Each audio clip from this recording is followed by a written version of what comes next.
গ্রামের মজা তো গ্রামেই পাওয়া যায়, আর কোথাও গেলে এই মজাটা পাবেন না। এই যে আপনারা শহরে থাকছেন, এরকমের মজা কি আর আপনারা উপভোগ করতে পারবেন? গ্রামে থাকলে খোলা আকাশে মুক্ত বাতাসে পাখির মতন উড়া যায়। হ্যাঁ, আমিও গ্রামে থাকি আর আমি গ্রামেরই মেয়ে। আগের ভিডিওতে বলে দিয়েছিলাম যে তালতলির অনেকগুলো ভিডিও আছে যেগুলো আপনাদের সাথে আস্তে আস্তে শেয়ার করব। আজকে আপনাদের সাথে শেয়ার করব সুন্দর একটা দুপুরের মুহূর্ত। সবাই মিলে প্ল্যান করলাম আজকে আমার আপুর জায়ের পুকুরে গোসল করব। আর পুকুরের পাশে ছিল পেয়ারা গাছ, আম গাছ, অনেক অনেক ফল গাছ। সেখান থেকে আপু আমাকে একটা পেয়ারা এনে দিল যে খা তুই। আকাশে ছিল চিকচিকা রোদ। আসলে এখানের মানুষদের কথা যত বলবো ততই কম হয়ে যাবে, কারণ এরা এত বেশি ভালো এবং পজিটিভ। যেমন আমি ভিডিও করি, এগুলা গ্রামের মানুষ অনেকেই পছন্দ করে না যে সব জায়গায় গেলে ভিডিও করা লাগবে, কেন ভিডিও করবা মেয়ে মানুষ। কিন্তু এখানে আমার বোন বলুন বা বোনের যা মানে আমার সেই ভাবি, এরা সবাই অনেক পজিটিভ। আমরা এখানে গোসল করছিলাম, ভিডিও করছিলাম, এরা কিন্তু সবাই জানে যে আমি এখানে ভিডিও করছিলাম। এই যে আমি পেয়ারা খেতে ব্যস্ত। পেয়ারা আমার কাছে অনেক বেশি ভালো লাগে, আপনাদের কাছে কেমন লাগে জানি না, কিন্তু পাকা পেয়ারাটা আমার কাছে ভালো লাগে না। আমার বোন কষ্ট করে ওপার থেকে আরো পেয়ারা আনছিল আমার জন্য। পেয়ারা আমার অনেক বেশি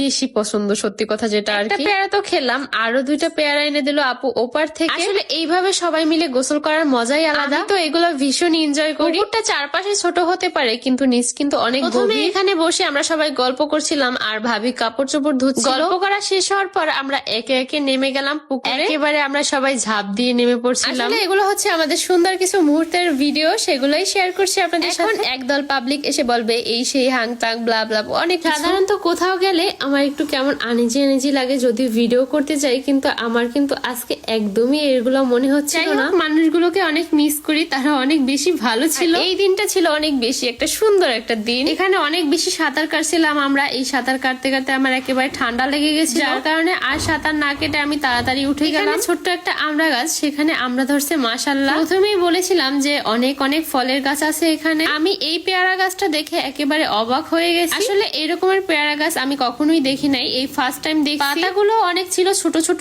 আর পেয়ারা গুলো একেবারে ছোট ছোট, কিভাবে সম্ভব আমি জানি না। আর এগুলোকে কি পেয়ারা বলে তাও জানি না। এরপর চলে গিয়ে তাড়াতাড়ি দুপুরের খাবার খাবো। অনেকদিন বেড়ানোর কারণে ডেলি ডেলি মাছ মাংস খেতে খেতে আমরা বিরক্ত হয়ে গেছি। যার কারণে আমার বোনকে বললাম আজকে আলু ভর্তা বানানোর জন্য আর ডাল রান্না করার জন্য। আপু ঝাল ঝাল করে একেবারে আলু ভর্তা আর ডাল রান্না করছে। উফ, অনেক বেশি মজা ছিল। খাবার শেষ করার পর আমরা বাইরে একটু ঘুরতে যাব, আর কোথায় ঘুরতে গিয়েছিলাম সেটার ভিডিও অলরেডি আমি আপলোড করে দিয়েছি। হ্যাঁ, কমেন্ট বক্সে বলে যাবেন আজকে আপনি আমার ভিডিওটা কে কোথা থেকে দেখছেন, আর আজকে আমাকে শাড়িতে কেমন লাগছিল এইটাও কমেন্ট করে জানাবেন। এই শাড়ির সাথে যে ব্লাউজটা, এই ব্লাউজটা আমি আমার নিজের হাতে বানিয়েছি, কেমন হয়েছে সেটা আপনারা কমেন্ট করে বলবেন। নেক্সট কিন্তু আপনাদের জন্য আরো অনেক সুন্দর সুন্দর ভিডিও আসছে, সেগুলো দেখার জন্য অবশ্যই নাইমা ব্লগ পেজে চোখ রাখবেন। ভিডিওটা এখানেই শেষ করছি। সবাই ভালো থাকবেন, সুস্থ থাকবেন, আল্লাহ হাফেজ। আর দেখা হবে নতুন কোনো ভিডিওতে, ততক্ষণ ভালো থাকবেন আপনারা। আসসালামু আলাইকুম।